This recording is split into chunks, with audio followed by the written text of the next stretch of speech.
වෙලාව සවස 6යි. මේ ශ්‍රී ලංකා ගුවන්විදුලි සංස්ථාවයි. මෙන්න ප්‍රවෘත්ති. සංස්කරණය මොහාන් පෙරේරා, ප්‍රකාශය ගයන් කෞශල් ජයවීර. අගමැති දිනේෂ් ගුණවර්ධන මහතා ඉන්දිය මහ කොමසාරිස් සමග සාකච්ඡාවෙන් පසු එකඟතා රැසක්. ශ්‍රී ලංකාවේ ස්ථාවරත්වය හා ආර්ථික ප්‍රකෘතිය වෙනුවෙන් ඉන්දියාවේ අඛණ්ඩ සහාය. ඉන්දියා අගමැති ශ්‍රී ලංකා නව ජනපතිට සුබ පැතුම් කරමින් පවසයි. වෙළඳාම ආයෝජන හා සංචාරක ශේෂ්ත්‍රයේ ආශ්‍රිතව චීනය සමග වැඩි සම්බන්ධතා ඇති කර ගැනීමට පුළුල් සාකච්ඡා. ඉන්ධන ලබා ගැනීමේ අයථාක්‍රම ලබන පළමුවෙනිදායින් පසු අවසන්. රථ වාහන සඳහා ඉන්ධන කෝටාවද වැඩි කෙරේ. ඉන්ධන අර්බුදය කෘතිමව නිර්මාණය කළ හිටපු බලශක්ති ඇමතිවරයෙකු පිළිබඳව අනාවරණයක්. ඉදිරි සතියෙන් පසු හිඟයකින් තොරව ගෑස්. ත්‍රිරෝද රථ ප්‍රදේශයේ පොලිස් ස්ථානයේ ලියාපදිංචි කිරීම අනිවාර්යයි. ගෙවුණු දින 10ේදී කොවිඩ් රෝගීන්ගේ ඉහළ යාමක්. මරණද වැඩි වෙයි. නීති විරෝධීව ගබඩා කර තිබූ ඩීසල් ලීටර් 2000ක් පොලිස් අත්අඩංගුවට. බංගලාදේශයේ වයස අවුරුදු 5ට අඩු ළමයින්ගේ වැඩිම මරණ දිය ගිලීමෙන්. පාකිස්තානයේ හමුවේ ශ්‍රී ලංකාව ලකුණු 323ක් ඉදිරියෙන්. ශ්‍රී ලංකාව සහ ඉන්දියාව අතර ඍජු විදේශ ආයෝජන මෙන්ම සංචාරක ශේෂ්ත්‍රයේ ආයෝජන පිළිබඳව අවබෝධතාවක් ඇති කර ගැනීම. මේ පිළිබඳව මෙරට ඉන්දිය මහ කොමසාරිස් ගෝපාල් බග්ලේ සහ අගමැති දිනේෂ් ගුණවර්ධන යන මහත්වරු අග්‍රාමාත්‍ය කාර්යාලයේදී සාකච්ඡා කළහ. අගමැතිවරයාගේ විශේෂ ඉල්ලීම පරිදි මෙරට පුනර්ජනනීය බලශක්ති ශේෂ්ත්‍රයට හා දුම්රිය ප්‍රවාහන පද්ධතිය වැඩි දියුණු කිරීමට අවශ්‍ය තාක්ෂණික සහාය ලබා දීමට මහ කොමසාරිස්වරයා එකඟතාව පළ කළේය. පවතින ආර්ථික අභියෝග හමුවේ ශ්‍රී ලංකාවට ලබා දෙන සහ ඉදිරියට ලබා දෙන දායකත්වයේ සම්බන්ධයෙන් අගමැතිවරයා ඉන්දියාවට කෘතවේදීත්වය පළ කළේය. දෙරට අතර අනාදිමත් කාලයක සිට ශක්තිමත් රාජ්‍යතාන්ත්‍රික සම්බන්ධතා පවතී. ඉන්දියාවේ නව ජනාධිපති දෞපදී මුර්මි මහත්මියගේ පත්වීම සම්බන්ධයෙන්ද අගමැතිවරයා සුබ පැතුම් කළේය. ඉන්දියා අගමැති නරේන්ද්‍ර මෝදි මහතා ජනාධිපති රනිල් වික්‍රමසිංහ මැතිතුමා වෙත සුබ පැතුම් කර ලිපියක් යවා තිබේ. ශ්‍රී ලංකාවේ ස්ථාවරත්වයේ සහ ආර්ථික ප්‍රකෘතිය වෙනුවෙන් ඉන්දියාව අඛණ්ඩව සහාය දක්වන බව මෝදි මහතා එමගින් අවධාරණය කර ඇත. ජනතාවට ප්‍රතිලාභ ගෙන දීම වෙනුවෙන් නව ජනාධිපතිවරයා සමග සමීපව ක්‍රියා කිරීමට බලාපොරොත්තු වන බවද මෝදි මහතා කියා සිටී. ශ්‍රී ලංකාව තම අසල්වැසි මිත්‍රම රාජ්‍ය බවද ඉන් තහවුරු කර ඇත. වෙළඳාම ආයෝජන සහ සංචාරක ව්‍යාපාරය සඳහා අඛණ්ඩව සහාය වන්නේයි ශ්‍රී ලංකාව චීනයෙන් ඉල්ලීමක් කර තිබේ. බීජිංහි ශ්‍රී ලංකා තානාපති ආචාර්ය පාලිත කොහොන මහතා මේ සම්බන්ධයෙන් චීන බලධාරීන් සමග සාකච්ඡා කර ඇත. මේ වන විට ශ්‍රී ලංකාවේ ආර්ථිකය නැංවීම සඳහා ඩොලර් බිලියන 4ක හදිසි මුදල් පැකේජයක් ලබා ගැනීමටද සාකච්ඡා කරමින් සිටින බව කොහොන මහතා රොයිටර් පුවත් සේවයට පවසා තිබේ. ශ්‍රී ලංකාවේ කළුතේ නිල් මැණික් කුළුබඩු සහ ඇඟලුම් සඳහා වැඩි ඉඩක් චීනෙන් අපේක්ෂා කරයි. මේ සඳහා චීන ආනයන නීති ශ්‍රී ලංකාව වෙනුවෙන් තවදුරටත් ලිහිල් කරන ලෙසද ඉල්ලීමක් කෙරේ. කොළඹ වරාය නගර ව්‍යාපෘතියට සහ හම්බන්තොට වරාය ආශ්‍රිතව ආයෝජන වැඩි කිරීමෙන් චීනයට ශ්‍රී ලංකාවට උදව් කළ හැකිය. කොවිඩ් වසංගතය හේතුවෙන් නිකුත් කාලේ ශ්‍රී ලංකාවේ ප්‍රධාන චීන ආයෝජන සැලසුම් ක්‍රියාත්මක කිරීම මන්දගාමී වූ බව හෙතෙම පෙන්වා දෙයි. ඉන්දියානු ජනතාවගෙන් ඩොලර් මිලියන 22ක මානුෂීය සැපයුම් මේ වන විට මෙරටට ලැබී තිබේ. ඒ යටතේ ලැබුණු තවත් රුපියල් බිලියන 3.4ක භාණ්ඩ තොගයක් ඉන්දියා මහ කොමසාරිස් ගෝපාල් බග්ලේ මහතා අද ඇමතිවරුන් වන අලි සබ්රිහා කෙහෙලි රඹුක්වැල්ල යන මහත්වරුන් හට බාර දුන්නේය.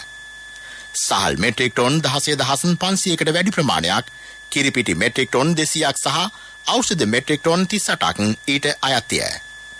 තමිල්නාඩු රජය මේවා පරිත්‍යාග කර තිබේ. තමිල්නාඩු රජයෙන් ලැබුණු තුන්වන පරිත්‍යාගය මෙයයි. මෙම සැපියුම් ශ්‍රී ලංකා රජය මගින් ප්‍රතිලාභීන් වෙත බෙදා දෙනු ඇත. ඉන්ධන බෙදා හැරීමට දැනට පවත්නා ක්‍රමවේදය තුළ අයථාක්‍රම රැසක් හඳුනාගෙන ඇතැයි කැබිනට් ප්‍රකාශක අමාත්‍ය ආචාර්ය බන්දුල ගුණවර්ධන මහතා පවසයි. මෙවැනි ක්‍රියා වළක්වා ගත හැකි දියුණු තාක්ෂණික ක්‍රමවේද ඔස්සේය. ඇතැම් පිරිස් මිලදී ගන්නා ඉන්ධන තොග විශාල වශයෙන් ඉහළ මිල ගණන්වලට නීති විරෝධීව අලෙවි කරමින් සිටී. තාක්ෂණික ක්‍රමවේද ඔස්සේ මෙම ගැටලු ලබන පළමුවෙනිදායින් පසු නිරාකරණය කෙරේ. QR ව්‍යාපෘතිය ක්‍රියාත්මක කිරීම සම්බන්ධයෙන් ගැටලු සාගත තත්ත්වයක් තියෙනවා නම් තරුණ සේවා සභාවේ ඒ සඳහා වෙනම කණ්ඩායමක් සිටිනවා. ඒ ගැටලු විසඳාලීම සඳහා ඊට අතිරේකව ඉල්ලා සිටිය ඉන්ධන පෙරවුම් හල් වෙතටත් සාමාන්‍ය ජනතාවට සේවය සැපීම සඳහා තරුණ සේවා සභාව විසින් පුහුණු කරනු ලැබූ තරුණ දරුවෝ එතනට යවන්න. ඒ කාට හරි තාක්ෂණය පිළිබඳ පළපුරුද්දක් නැති කෙනෙක්ට ඕනෙකමක් වුණොත් තරුණ සේවා සභාවේ තරුණයන්ගේ සේවය ඉදිරි කාලය තුලදී ලබා ගන්න වැඩපිළිවෙල හදලා දෙනවා. ඒකට ඉල්ලීමකුත් ඉන්ධන බෙදා හැරීමට ගත යුතු පියවර දැක්වෙන යෝජනා මාලාවක් විදුලි බල හා බලශක්ති අමාත්‍යාංශයට බාර දුන් බව ශ්‍රී ලංකා නීතිඥ සංගමය අද ශ්‍රේෂ්ඨාධිකරණයට දැනුම් දුන්නේය. ඉන්ධන විදුලිය ආහාර ඖෂධ බෙදා හැරීම ඇතුළු අත්‍යවශ්‍ය සේවා විධිමත්ව හා හිඟයකින් තොරව බෙදා හැරීම මෙම යෝජනාවල ඇතුළත්ය. මේ සඳහා කෙටි හා දිගු කාලීන සැලැස්මක් සකස් කරන්නයි ඉල්ලා ගොනු කළ මූලික අයිතිවාසිකම් පෙත්සම් දෙකක් අද කැඳවූ අවස්ථාවේ මෙම දැනුම් දීම සිදු කෙරිණ. ලබන 31 වෙනිදාට පෙර සෑම ත්‍රිරෝද රථයක්ම ඔවුන් අයත් ප්‍රදේශයේ පොලිස් ස්ථානයක ලියාපදිංචි කිරීම අනිවාර්ය වේ. අනතුරුව එම ප්‍රදේශයේම තෝරාගත් එක් පිරවුම් හලක් ත්‍රිරෝද රථ සඳහා ඉන්ධන නිකුත් කිරීමට වෙන් කෙරේ. ගෙවතු සඳහා භාවිත කෙරෙන යාන්ත්‍රික උපාංග විදුලි උත්පාදන යන්ත්‍ර හා ඉන්ධන භාවිතයෙන් ක්‍රියාත්මක වන වෙනත් උපාංග තමා අයත් බල ප්‍රදේශයේ ප්‍රාදේශීය ලේකම් කාර්යාලයේ ලියාපදිංචි කළ යුතුය. අනතුරුව සතියකට අවශ්‍ය ඉන්ධන ප්‍රමාණය සහ ඒවා ලබාගත හැකි බලයලත් ඉන්ධන පිරවුම් හල නම් කෙරේ. මෙවන විට මහජනතාවට දැඩිම හානිය සිදු වී ඇත්තේ ත්‍රිරෝද රථ රියදුරන් ගෙනි. දින ගණනාවක් තිස්සේ ඉන්ධන පිරවුම් හල් ආක්‍රමණය කර සිටින මෙම පිරිස හේතුවෙන් අත්‍යවශ්‍ය කටයුත්තකට හෝ රියදුරකට ඉන්ධන ලබා ගැනීමට නොහැකි වී තිබේ. මේ ප්‍රවෘත්ති ශ්‍රී ලංකා ගුවන්විදුලි සංස්ථාවෙන්.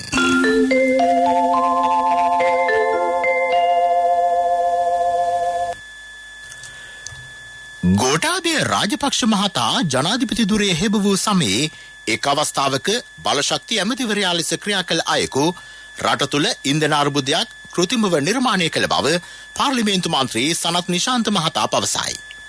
එම අවස්ථාවේ රටේ පෝලිම් හෝ ඉන්ධන අර්බුදයක් නොතිබිණි.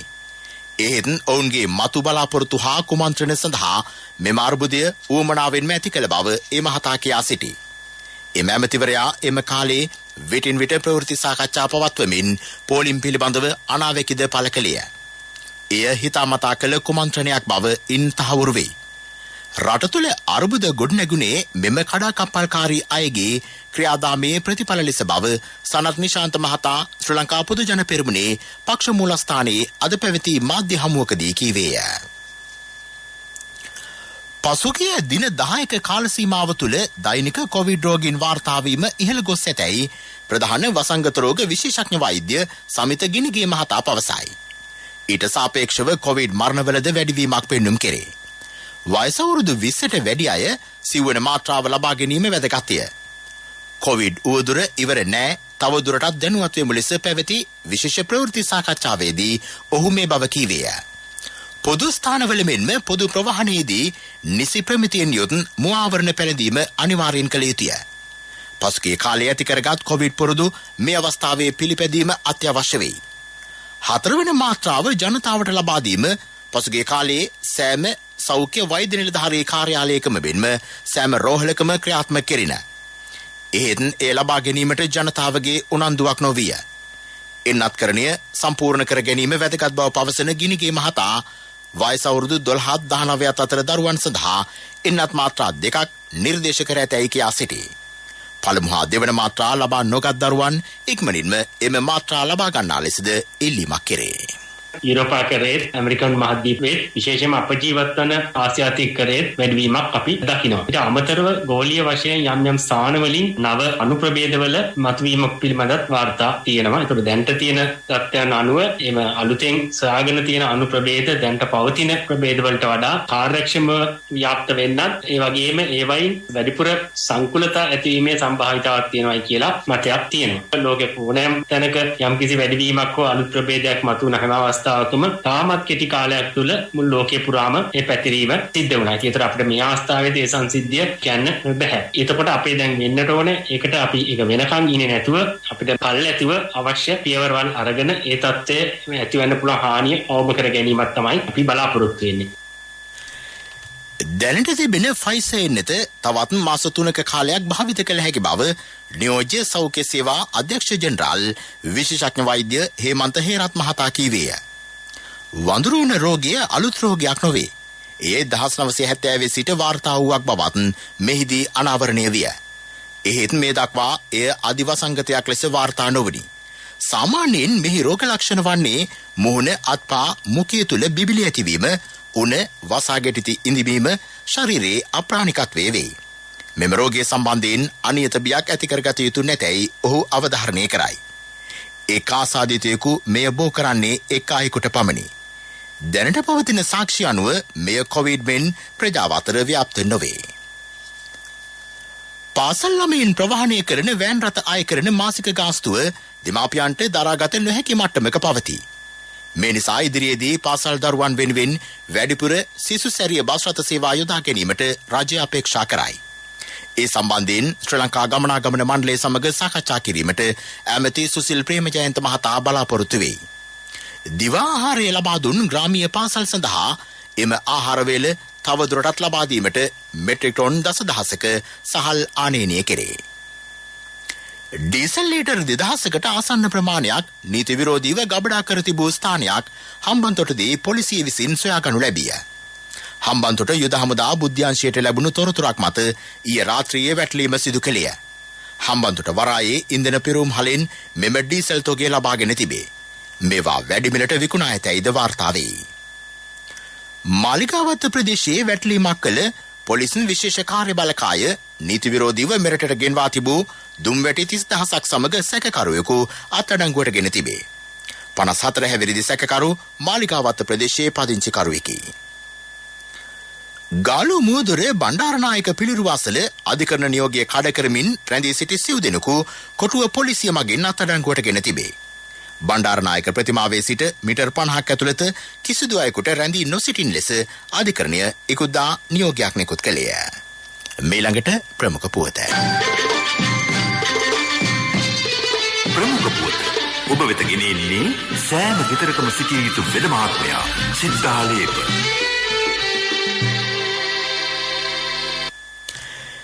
මේ වසරේ දෙසැම්බර් 31 වෙනිදා වන විට ගෑස් පෝලිම අවසන් වෙන බව රජය කියයි. ගෑස් හිඟය මගහැරීමට සියලු ක්‍රියාමාර්ග ගෙන ඇත. අගෝස්තු 1 වෙනිදා සිට හිඟයකින් තොරව ජනතාවට ගෑස් ලබාගත හැකි බව ලිට්‍රෝ සමාගම සඳහන් කරයි. මේ අතර ජාතික ඉන්ධන බලපත්‍රයට අදාළ QR කේතය අනුව ලබා දෙන ඉන්ධන ප්‍රමාණය වැඩි කෙරේ. ඒ අනුව යතුරු පැදියකට ඉන්ධන ලීටර් 4ක් ලැබෙන අතර ත්‍රිරෝද රථයකට ලැබෙන්නේ ලීටර් 5කි. වෑන් රථයකට ලීටර් 20ක්ද, කාර්යයක් සඳහා ලීටර් 20ක්ද, ලොරි රථවලට ලීටර් 50ක් සහ බස් රථවලට ඉන්ධන ලීටර් 40ක් ලැබේ. සිසු වාහනවලට ලීටර් 15 බැගින් නිකුත් කරන බව ඇමති කංචන විජේසේකර මහතා පවසයි. ප්‍රමුඛතම පුවත ඔබ වෙතගෙන ආවේ සිද්ධාලේප ලක්‍රියාව. සත්‍ය හඬ අවධානය පිණිසයි. ඊයේ රාත්‍රියේ දැහැළුණු ධාරානිපාත වර්ෂාව නිසා අවහිර වී තිබූ බදුල්ල පස්සර ප්‍රධාන මාර්ගය වාහන ගමනාගමනය වෙනුවෙන් දැන් විවෘත කර තිබේ. පස්කන්දක් හා ගස් කඩා වැටීම නිසා මාර්ගය අවහිර වී තිබුණි. මේ දිනවල බදුල්ලට තදවැසි ඇදහැලෙමින් පවතී. මේ නිසා බදුල්ල පස්සර මාර්ගයේ ගමන් කිරීමේදී වැඩි අවධානයක් යොමු කරන ලෙසත් කඳු බැවුම් සහිත මාර්ගවල විමසිල්ලෙන් රිය පදවන ලෙසත් පොලිසිය රියදුරන්ගෙන් ඉල්ලීමක් කරයි. විදෙස් පුවත්.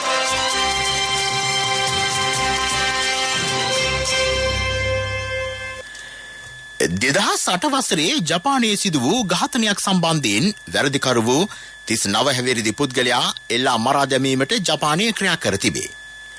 පදික වේදිකාවේ ආහාර ගනිමින් සිටි පිරිසක් යට කරගෙන ට්‍රක් රථයක් පැදවීම නිසා තිදෙනෙකු ඝාතනය කළ මෙම ඝාතකයා පසුව වාහනයෙන් බැස තවත් 5 දෙනෙකුට තියුණු ආයුධයකින් නැන ඝාතනය කළේය. සිද්ධියෙන් 8 දෙනෙකු මිය ගොස් තිබුණි. එම පිරිස තමාව නිතර හාස්‍යයට ලක් කිරීම නිසා පලිගැනීමක් ලෙස මෙය කළ බව ඝාතකයා පොලිසියට ප්‍රකාශ කර තිබුණි. දේශගුණික විපර්යාසවෙනි කරුණුවලදී තීරණාත්මක පනත් සම්මත කර ගැනීම සඳහා විපක්ෂයේ සහාය අපේක්ෂා කරන බව ඕස්ට්‍රේලියානු අගමැති ඇන්තනි ඇල්බනිස් මහතා පවසයි. එරට 47 වන පාර්ලිමේන්තුව ආරම්භ කරමින් අගමැතිවරයා කළ කතාව ඉතා සංවේදී විය. විශේෂයෙන් මන්ත්‍රීවරුන්ගේ යුතුකම් හා වගකීම් පිළිබඳව ඔහු පෙන්වා දුන්නේය. එරට පාර්ලිමේන්තුවේ පළමු සතිය තුළ නව පනත් 18ක් ඉදිරිපත් කිරීමට නියමිතය. බංග්ලාදේශයේ වයස අවුරුදු 5ට අඩු ළමයින්ගේ මරණ සඳහා දෙවන ප්‍රධානතම හේතුව දියගිලීම බව සෞඛ්‍ය සංවිධානයේ සහ යුනිසෙෆ් සංවිධානය පෙන්වා දෙයි. එරටෙහි සෑම වසරකම ළමයින් 14000කට වැඩි සංඛ්‍යාවක් දියගිලීමේ යති. ඊයේ දිනයට යෙදී තිබූ ලෝක දියගිලීම වැළැක්වීමේ දිනය වෙනුවෙන් නිකුත් කළ ඒකාබද්ධ නිවේදනයක මේ බව දැක්වෙයි. මෙවැනි අකල් මරණ වැළැක්වීම සඳහා බංග්ලාදේශය දෙනුවත් කිරීම ඇතුළු විවිධ වැඩසටහන් ක්‍රියාත්මක කළ යුතුයයි එම ආයතනය පෙන්වා දෙයි. ගෝලීය වශයෙන් සෑම වසරකම දියගිලීමේ යන සංඛ්‍යාව 2,30,000කට වැඩිය. පෙරසර සංවර්ධනයක පුවත් සම්පින්ඩනය සංවර්ධන පුවත්.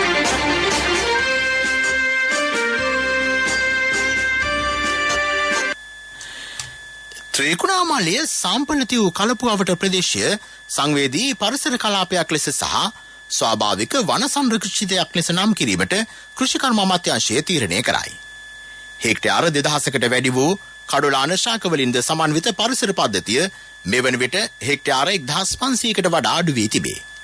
සාම්පලති වූ කලපු ප්‍රදේශයේ ජෛව විවිධත්වය සුරක්ෂිත වන පරිදි සැලසුම් සහගත සංවර්ධන ව්‍යාපෘති මගින් පාරිසරික අලංකරණය ඇති කිරීමෙන් සංචාරක කර්මාන්තයටද එම ප්‍රදේශය යොදාගත හැකි බව හඳුනාගෙන ඇත.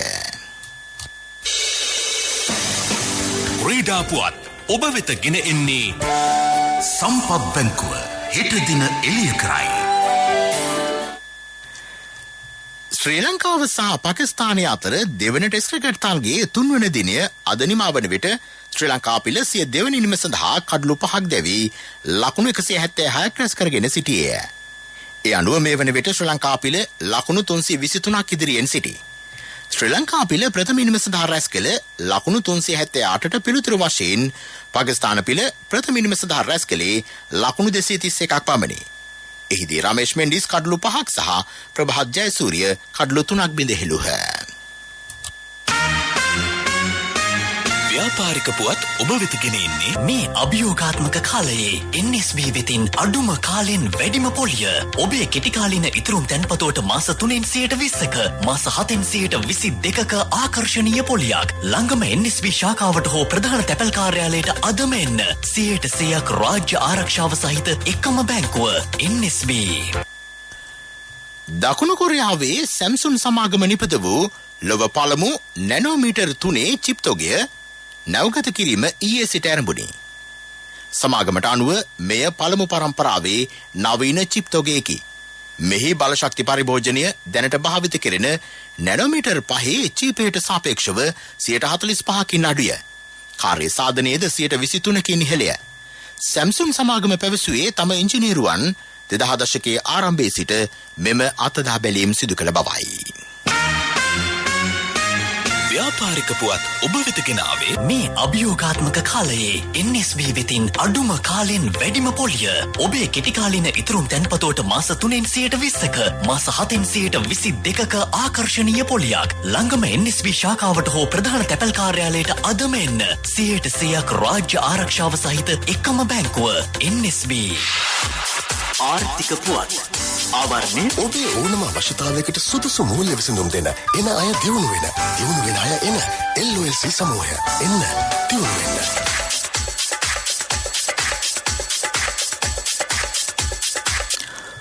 කොළඹ කොටස්සෝ මාරුවේ ලැයිස්තුගත ලංකා මිල්ක් ෆූඩ්ස් PLC සමාගම සිය කොටස් හිමිකරුවන් සඳහා ලාභාංශ ගෙවීමට තීරණය කරයි. ඒ අනුව සමාගම නිකුත් කර ඇති සෑම ඡන්ද හිමි කොටසක් සඳහාම රුපියල් 2.50 බැගින් ලාභාංශ ගෙවීම සිදු කෙරේ. ලාභාංශ ගෙවන දිනය වන්නේ අගෝස්තු 24 වෙනිදායි. අගෝස්තු 3 වෙනිදා ලාභාංශ රහිත දිනය වෙයි. යුතුයකම් වගකීම් එක්ක සල්ලි ඉතුරු කරන්න ලේසි නෑ. ඔබේ ස්ථාවර තැන්පතට ආකර්ෂණීය පොලියක් හා ආරක්ෂාවක් දෙන්න අපි පොරොන්දු වෙන්නේ ඒකයි. LOLC Finance ස්ථාවර තැන්පතු ඉතිරිය උතුරන්න. 2001 දෙසැම්බර් 13 වෙනි දින නීතිගත කරන ලද LOLC Finance PLC ICRA Lanka limited වෙතින් SLA ස්ථාවර ශ්‍රේණිය ලබා ඇත. 2011 අංක 42 දරන මුදල් ව්‍යාපාර පනත යටතේ ශ්‍රී ලංකා මහ බැංකුවේ මුදල් මණ්ඩලය වෙතින් බලපත්‍රලාභී මුදල් සමාගමකි.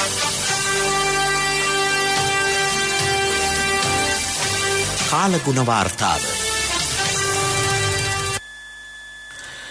බස්නාහිර සහ දකුණු පළාත්වල වැසි ස්වල්පයක් ඇති වී හැකි බව කාලගුණ විද්‍යා දෙපාර්තමේන්තුව පවසයි.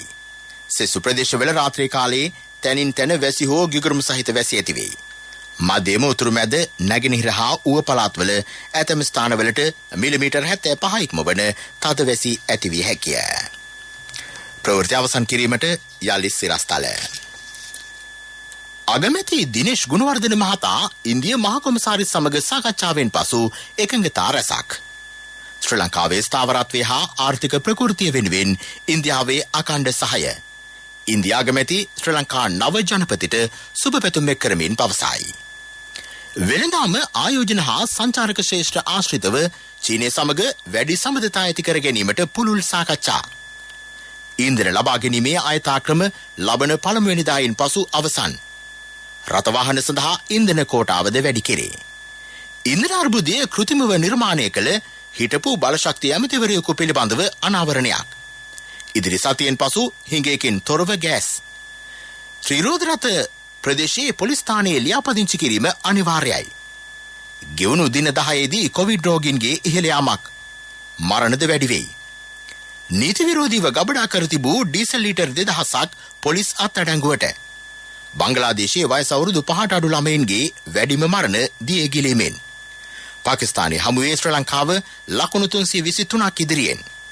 අපගේ මෙම ප්‍රවෘත්ති ප්‍රකාශයට www.slbc.lk වෙබ් අඩවිය ඔස්සේ සවන් දිය හැකිය. මීළඟ ප්‍රධාන ප්‍රවෘත්ති ප්‍රකාශය රාත්‍රී 9ට බලාපොරොත්තු වන්න. ප්‍රවෘත්ති ඉන් සමාප්තයි.